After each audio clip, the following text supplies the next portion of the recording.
Hi there, and welcome to Wednesday. My name is Paul Morgan.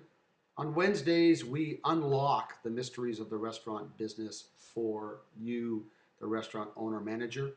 In this series, we've been talking about customer service, and today, what I'd like to talk about is what isn't outstanding service.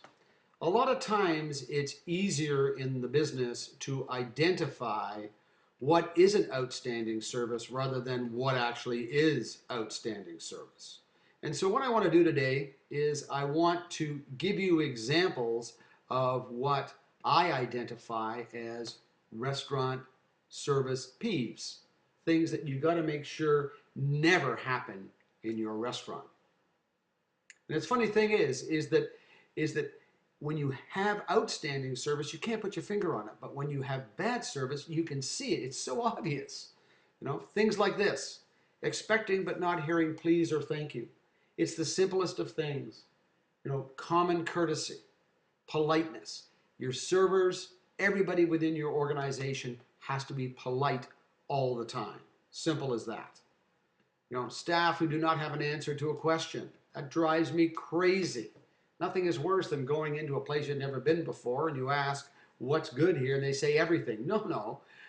I want to have something specific told me. So therefore, every server, every bartender should have a favorite item. Oh, the ribs are amazing. Oh no, the nachos are absolutely fantastic. Staff ignoring guests. You see this all the time. The meal arrives and the person's looking around because he needs something, needs napkins, or he needs a steak knife, or maybe he wants some ketchup, whatever it might be. And it drives me crazy when I see staff ignoring guests. They're doing it's the not my section business. You know, Guests thinking that the staff member should smile more.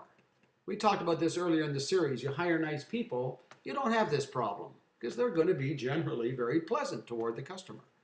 Having to ask for a fresh beverage. Come on, if you're in a restaurant and you're paying for drinks and you're willingly paying for drinks, well, keep them coming. Make sure the server, as soon as they get down to a third left, it's a point, it's a nod, it's a look. No, you can't have staff joking only amongst themselves. Every customer thinks that they're laughing at them. Having to ask for extra this or that. If you see that someone's using up something more quickly, well, go back and ask them if they'd like some more. It could be they need more salsa for their nachos. And if you see that as an ongoing problem, sell it at the very start of the meal. Walking in and not being acknowledged. When I go into a place, if I walk in and somebody doesn't nod, say hi to me, wave at me, I know that they're not customer service oriented organization. And the number one thing that I think tells you whether there's good customer service in a restaurant, go into the bathroom. Because if the bathroom's dirty, that's telling you something. If they don't care about what's happening when you're in there, they don't care what's happening at your booth or your table either. So there you go for today. That's the end of this Wednesday, and we'll see you next week.